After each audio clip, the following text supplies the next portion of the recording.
입니다. 출애굽기 21장 28절로 우리 36절까지 있는 말씀 보시겠습니다. 출애굽기 21장 28절로 우리 마지막 절 36절까지 있는 말씀입니다. 우리 저와 여러분 한 절씩 돌아가면서 그렇게 교독하시겠습니다.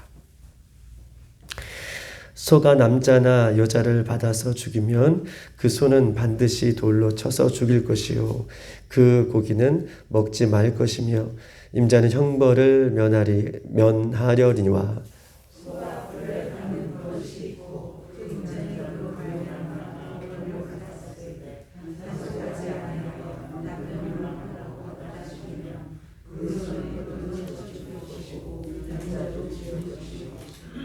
만일 그에게 속죄금을 부과하면 무릇 그 명령한 것을 생명의 대가로 낼 것이요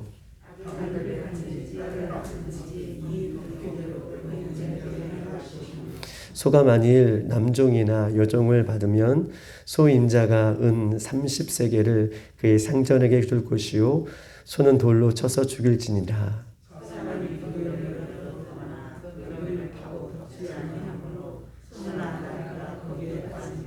그 구덩이 주인이 잘 보상하여 짐승의 임자에게 돈을 줄 것이요 죽은 것은 그가 가지할 것이니라.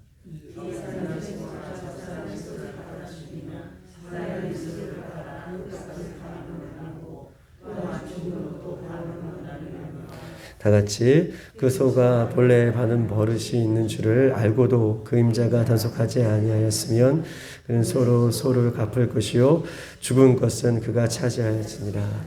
아멘. 할렐루야. 반갑습니다.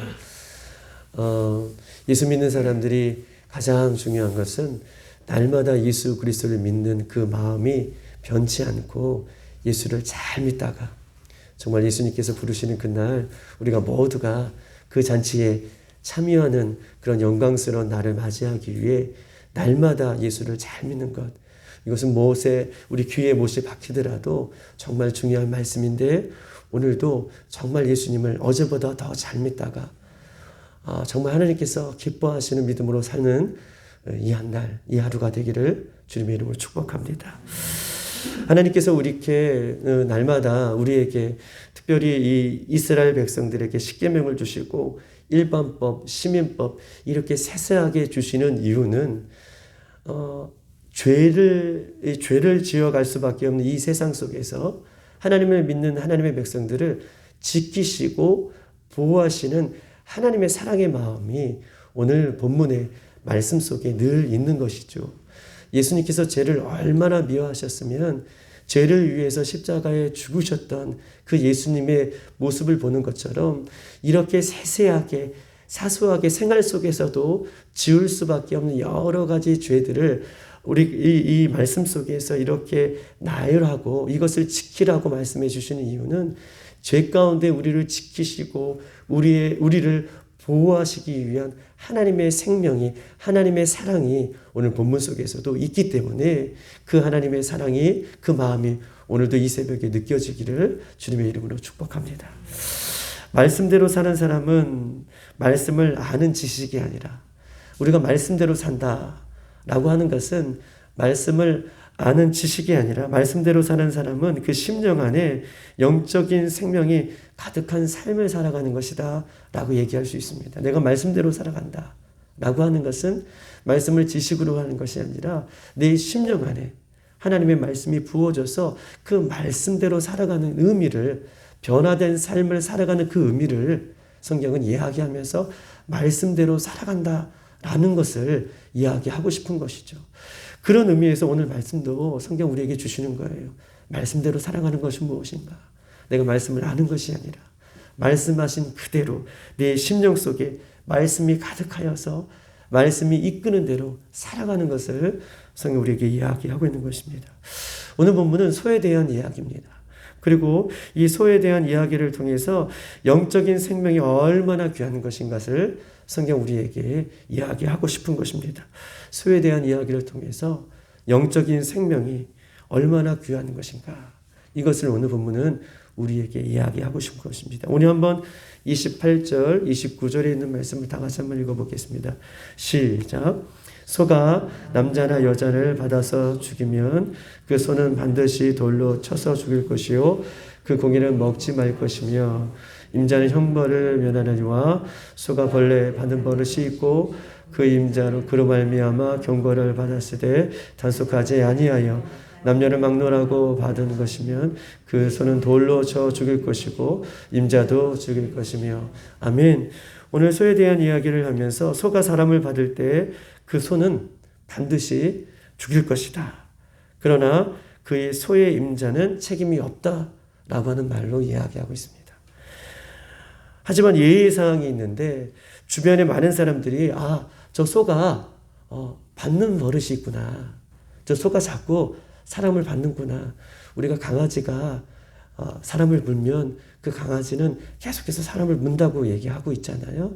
그런 것처럼 상식적으로 저 소가 사람을 받는 버릇이 있습니다. 라고 사람들이 경고하고 그렇게 말해줬다면, 그런데 조심해달라고 이렇게 얘기했음에도 불구하고 소를 단속하지 않아 소가 사람을 받아 죽을 경우에는 소도 죽고 그 주인도 죽을 것이다. 라고 얘기하고 있어요.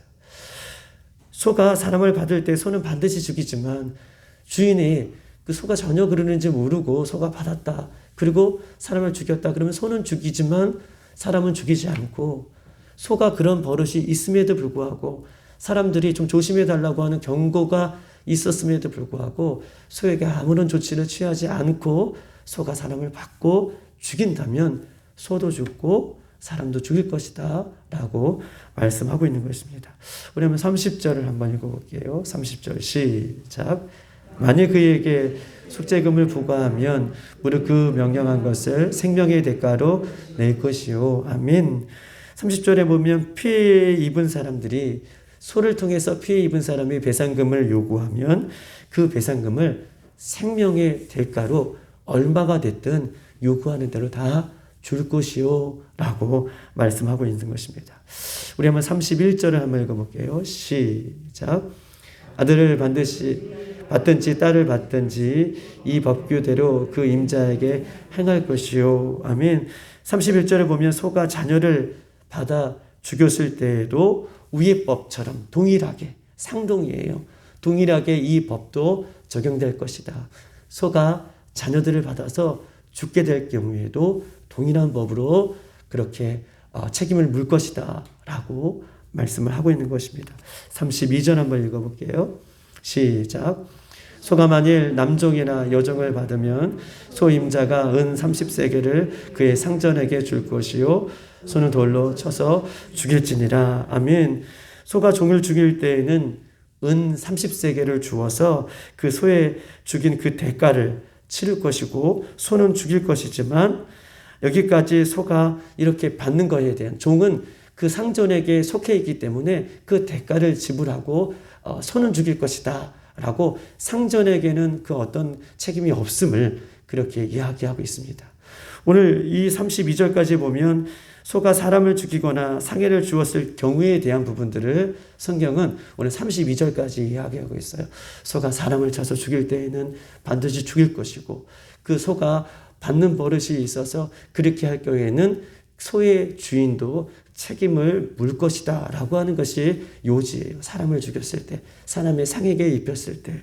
그리고 오늘 33절에는 다른 또 뉘앙스의 말씀이 적혀 있는데요. 한번 33절을 한번 읽어보십시다. 시작. 사람이 구덩이를 열어두었거나 구덩이를 파고 덮지 아니하므로 소가 나귀가 거기에 빠지면. 아멘. 33절부터는 사람이 구덩이를 팠는데 그 판 구덩이를 메꾸지 않고 덮지 않고 소뿐만 아니라 다른 사람이 소유한 짐승들이 거기에 빠져 죽으면 그 대가를 지불해라, 배상을 지불해라 라고 하는 말씀이 써 있습니다. 35절에 있는 말씀 한번 보시겠습니다. 시작. 이 사람의 소가 저 사람의 소를 받아 죽이면 살아있는 소를 팔아 그 값을 반으로 나누고 또한 죽은 것도 반으로 나누려니와. 아멘. 이 경우에는 아까는 이제 구덩이에 파서 다른 사람의 짐승들이 그 구덩이에 죽을 경우에 이렇게 배상해라 라고 했는데, 이제 짐승과 짐승끼리, 소와 소끼리 받아서 한쪽 소가 죽게 되면 살아있는 소를 반으로 나눠서, 35절에 보면 소를 받아 죽이면 살아있는 소를 팔아 그 값을 반으로 나누고 죽은 소도 반으로 나눠서 가질 것을, 그렇게 35절에는 이야기하고 있습니다. 하지만 중요한 것은 소가 받은 버릇이 있는데도 그 주인이 단속하지 않을 경우 들이받은 소의 주인은 죽은 소의 주인에게 살아있는 소를 주고, 소가 받는 버릇이 있는데 그것을 단속하지 않아서 소가 다른 소를 받아서 죽으면 죽은 소 대신 살아있는 소를 그 받은 사람에게 배상하고 죽은 소를 받아 가져가라 라고 그렇게 이야기하고 있는 것입니다. 여기까지가 오늘 36절까지 있는 전체적인 말씀이에요. 오늘 이 말씀을 보면서 이 소에 대한 이야기일까? 소에 대한 이야기로 하나님께서 우리에게 말씀하고 계시는 건가? 사람을 죽이거나 또 어떤 사람이 실수해서 구덩이를 파서 또 소와 소끼리 이렇게 상해를 입히거나, 또 이미 소가 그런 버릇이 있음에도 불구하고 단속하지 않고 그래서 주인에게 이 배상을 묻는 것, 이 소에 대한 이야기일까라고 생각을 해봤는데, 오늘 소에 대한 이야기가 아니라 소 주인에 대한 이야기가 오늘 본문 속에 숨겨져 있다라고 이야기할 수 있는 것입니다.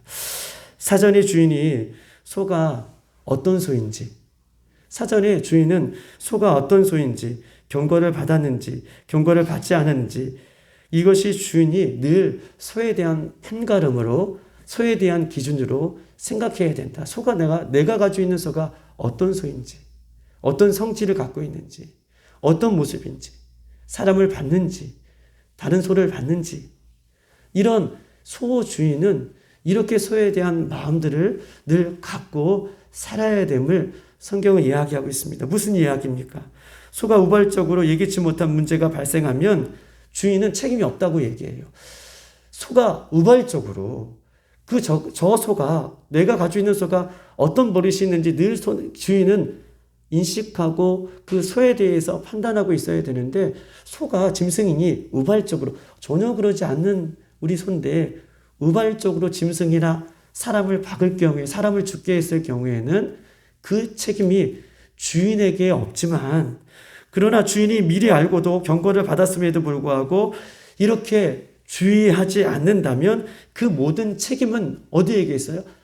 소의 주인에게 있다. 이 주인에 대한 이야기를 성경은 오늘 본문 속에서 하고 있는 것입니다. 예수님이 우리의 죄를 대속하기 위하여 십자가에 위해 죽으신 것만큼, 서두에도 말씀드렸고 기도에도 제가 말했던 것처럼 예수님 죄를 너무나 미워하시고 이 죄 가운데에 우리를 살려주시기 위해, 죄의 삭은 사망이기 때문에 그 영원한 변하지 않는 그 진리 가운데 우리를 살려주시기 위해 예수님 십자가에 못 박혀 죽으실 만큼 예수님은 죄를 미워하시죠. 그리고 죄악 가운데 살아가 있는 우리를 그만큼 사랑하고 계시고 그만큼 건져주시는 그 은혜가 우리 가운데 있는 거예요. 그 십자가의 사랑 가운데 있는 것입니다. 예수님 죄를 너무나 싫어하시고 죄를 미워하셔요. 그래서 예수님은요, 믿는 성도들의 삶을 죄 짓지 않기를 늘 경계하고 주의하라고 말씀하고 계십니다.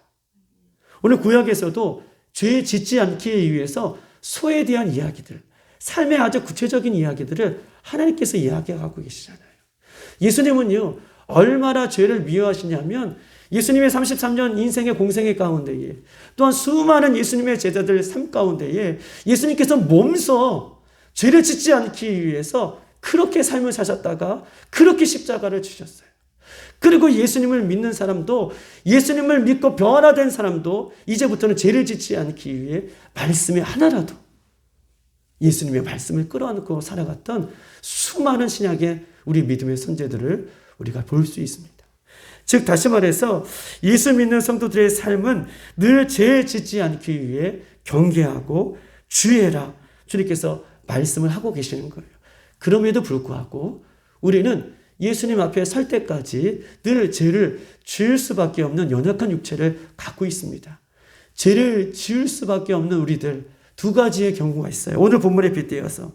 즉 다시 말해서 나의 의지와 상관없이 실수로 죄를 지을 때가 있습니다. 나의 의지와 상관없이 우리의 의지가 들어가지 않는 죄는 금방 회개가 되죠. 어머, 내가 오늘 실수했나 봐. 나도 모르게.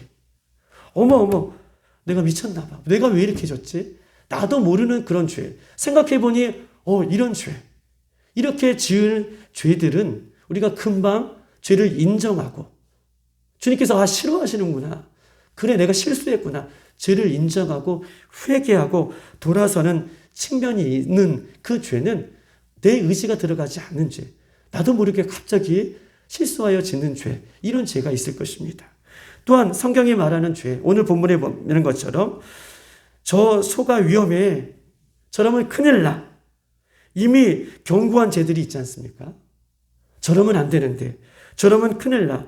저렇게 하지 말라고 하나님께서 우리에게 말씀해 주시는 여러 번 반복해서 이 죄에 대해서 이야기하고 경고하심에도 불구하고 방치하고 그렇게 그 말씀을 하나님께서 주시는 말씀을 한 귀로 듣고 한 귀로 흘려보내서 내 삶이 늘 변하지 않고 내 삶이 늘 죄에 노출되어 있고 죄의 습관으로 날마다 살아가는 그 죄는 그 모든 책임은 죄를 짓는 그 사람에게 있음을 이야기하고 있어요.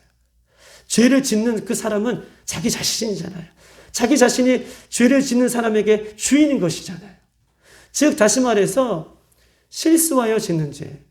내가 모르게 알게 모르게 이것이 죄구나 라고 하는 실수하는 죄는 늘 죄를 인정하고 내가 주님 앞에 늘 회개하는 그런 통회하고 작업하는 모습이 있지만 예수님께서 늘 날마다 우리 삶 가운데에 경고하시고 말씀해 주시고 이런 것들을 죄다라고 하는 모습들을 우리에게 얘기해 주심에도 불구하고 내 삶의 죄가 바뀌지 않고 내 삶의 죄가 여전히 있음으로 말미암아 내가 하나님 앞에 늘 습관적으로 짓는 그런 죄들은 그의 죄의 책임이 우리에게 있음을 죄를 짓는 사람에게 있음을 성경은 이야기하면서 소의 그 경고한 그 소가 사람을 받거나 짐승을 받는 그 소에 대한 그 소를 경계하고 조심해야 할 그 주인이 그 소에 대한 그 부분들을 방치해 둠으로 말미암아 죄를 짓는 소가 그 주인에게 책임이 있음을 성경 우리에게 이야기하면서 오늘 본문은 우리에게 이야기하고 있는 것입니다. 요한복음 16장 7절 8절 성령님이 하시는 일에 대해서 이렇게 이야기하고 있는데 16장 8절에 이렇게 써 있습니다. 그가 와서 죄에 대하여 그가 와서 의에 대하여 그가 와서 심판에 대하여 세상을 책망하느니라. 그가 와서 죄에 대하여 의에 대하여 심판에 대하여 세상을 책망하느니라. 이 말씀은요. 오순절 베드로가 성령에 충만하여서 베드로는 어떻게 보면은 갈릴리 어부 출신이기도 하지만 늘 어떤 뜨거움, 열정이 있는 사람이잖아요. 그 열정이 있는 사람이 예수 그리스도를 만나고 성령에 충만하여서 설교를 하는데 어떻게 설교를 하냐면 예수 그리스도를 믿지 않는 모든 것이 죄다. 사도행전 2장을 종합해 보면 베드로의 설교를 종합해 보면 예수 그리스도를 믿지 않는 너 유대인들 예수 그리스도를 믿지 않는 모든 것이 죄다라고 하는 그 말씀에 설교의 선포의 그 소리에 사람들이 회개하고 성령이 충만하여서 3,000명씩 돌아오는 그런 역사가 있습니다. 예수 믿지 않는 것이 죄다. 그 마음에 성령의 강권적인 역사로 사람이 마음에 찔려 자신들의 죄를 토해내고 초대교회의 아름다운 모습을 변화되어서 서로 물건을 통역하고 이렇게 살아가는 그런 모습을 이야기하는 것처럼 성령께서 하시는 일은 죄에 대해서 의에 대해서 심판에 대해서 이렇게 알려주시는 것이 성령의 역할임을 성경 우리에게 이야기하고 있어요. 성령께서 죄를 깨닫게 하신 죄들 한번 보세요. 우리가 기도하다가 말씀을 읽다가 성령님께서 죄를 깨닫게 하시는 죄들 늘 말씀드리지만 습관적으로 여전히 버리지 못하는 그 죄들, 방치해 두면 고의적으로 이렇게 방치해 두면 그 죄에 대한 책임은 내 자신에게 있음을 성경이 이야기하고 있는 것입니다. 깨닫게 하시고 우리에게 알게 하시고 철저하게 회개하게 하실 때에 우리가 예수님의 십자가를 앞에 나아가 우리의 라이프 스타일을 좀 바꾸고, 회개는 무엇입니까? 회개는 내가 고백하는 것이 회개가 아니라, 회개는 내가 잘못했습니다 라고 자백하는 것이 회개가 아니라, 회개는 돌아서는 것이라고 얘기했잖아요. 회개는 내 라이프 스타일, 오늘 말씀을 보고 그렇구나, 내가 끊지 못하는 죄가 있구나, 성령님께서 나에게 죄에 대해서 알려주시는 데에 그 경고를 내가 무시하고 살고 있구나, 여전히 나는 바뀌지 않구나 라고 하는 죄가 있다면 그 죄에서 돌아서는 그 시작이 회개인 것을 성경은 이야기하고 있고 다시 한번 우리에게 말씀하고 있는 것입니다. 오늘 이 새벽에 우리가 기도할 때에 성령께서 우리에게 우리의 죄를 비추어 보이실 때에 우리가 오늘 회개함으로 인생의 변곡점을 맞는 그런 시간이 되었으면 좋겠습니다. 매일매일 하나님께서는 이렇게 말씀을 통해서, 살아있는 하나님의 말씀을 통해서 우리에게 기회를 주시는 것이죠.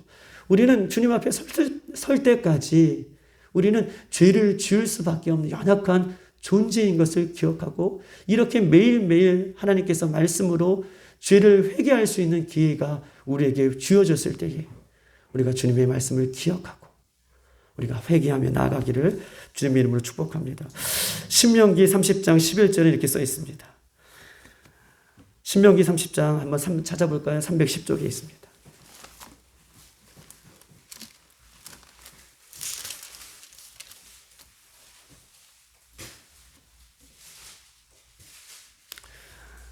신명기 30장 11절. 구약성경 310쪽 시작. 내가 오늘 내게 명령한 이 명령은 내게 어려운 것이 아니요 먼 것도 아니라. 아멘. 하나님께서 주신 이 명령은 오늘 신명기에도 이 복에 대한 이 말씀이긴 하지만, 신명기에도 하나님께서 이스라엘 백성들에게 이 말씀을 지키라고 해주신 이 명령은 내게 어려운 것이 아니다, 내게 지키지 못하는 어려운 것이 아니고 또 멀리 있는 것도 아니다. 내가 얼마든지 우리에게 지킬 수 있는 하나님의 말씀이다. 하나님께서 우리에게 이 명령을, 말씀을 주면서 지키지 못하는 법을 주시는 것이 아니에요. 감당할 시험을 우리에게 주시는 것이 아니라 능히 지킬 수 있는 법을, 말씀을 우리에게 주시는 것이다. 그러면서 12절 하늘에 있는 것도 아니고, 13절 바닥 깊은 곳에 있는 것이 아니라, 14절 오직 그 말씀이 내게 매우 가까워서, 할렐루야, 오직 하나님의 말씀이 내게 매우 가까워서 내 입에 있으며, 어디에 있어요? 내 입에 가까이 있다는 거예요. 그 법이요. 내 입에 있으며 내 마음에 있은 즉 내가 이를 행할 수 어떻게 해요? 있느니라. 아멘. 하나님의 말씀이 내 입에 있고 얼마나 가까워요. 내 마음속에 이미 있으므로 내가 능히 행할 수 있느니라 라고 얘기할 수 있습니다. 할렐루야. 오늘 이 명령을 오늘 16절에 보세요. 오늘 15절에도 보라 내가 오늘 생명과 복과 사망과 화를 내 앞에 두었다. 이 말씀을 가까이 지키는 사람은 어떻게 해요? 오늘 생명이고 오늘 복이지만 오늘 그 말씀을 지키지 않으면 사망과 화가 내 앞에 있도다라고 얘기하고 있어요. 할렐루야. 오늘이에요. 오늘 지키지 않으면 내일은 아닌 거예요. 그 16절에도 내가 오늘 내 명령하오니 내 하나님의 여호와를 사랑하고, 오늘이라고 얘기하고 있잖아요. 오늘 하나님께서 말씀해 주실 때 오늘 지키고, 이 말씀을 내가 지킬 수 있는 하나님께서 능히 가까이 하나님의 말씀을 우리에게 주셨음을 이야기하고 있는 것입니다. 사랑하는 여러분, 오늘 우리가 이 말씀을 기억하고 하나님께서 계속해서 말씀으로 우리에게 경고하시고, 이 마지막 때다, 정말 우리가 깨어 있어야 된다, 우리가 날마다 하나님 말씀이 들려짐에도 불구하고 변하지 않는 우리들의 모습이 있다면, 또 성령께서 오늘 우리가 기도하다가 깨닫게 하시는 그 죄가 있다면 오늘 내가 이 말씀을 기억하고 죄의 책임은 나에게 있음을 기억하고 경고하실 때에 또 말씀해 주실 때에 사랑하시기 때문에 다시 십자가로 은혜의 자리로 말씀의 자리로 설 수 있는 저와 여러분 되기를 주님의 이름으로 축복합니다. 이 시간 나가서 한번 기도하시겠습니다. 살아계신 주님, 매일매일 정말 하나님과 동행하며 살고 싶습니다. 매일매일 말씀보다 기도보다 앞서지 아니하는 삶을 살고 싶습니다. 주님, 주님께서 그렇게 죄를 미워하셨던 하나님 그 모습처럼 그렇게 우리가 살고 싶습니다. 주님, 이 새벽에 성령의 충만함을 허락해 주시고 하나님 말씀이 깨달아질 수 있도록 도와주시고 이 새벽에 내 인생의 변곡점을 맞게 해주시고 예수님, 이 새벽에 우리에게 성령님을 통해서 알려주실 때에 죄에 대해서, 의에 대해서, 심판에 대해서 알려주실 때에, 경고하실 때에, 미리 우리에게 사인을 주실 때에 주님의 십자가 앞에 가까이 가는 것, 내 입에 주신 그 말씀과 내 마음에 주신 가까이 있는 그 말씀을 붙들 때에 우리가 살아나는 줄 믿습니다. 오늘 그런 새벽이 될 수 있도록 도와주시고 우리 교회가 끝까지 그렇게 말씀을 지켜내는 교회가 될 수 있도록 우리 가정과 자녀 세대가 아이들이 될 수 있도록 인도해달라고 이 시간 주여 한번 부르 기도하시겠습니다.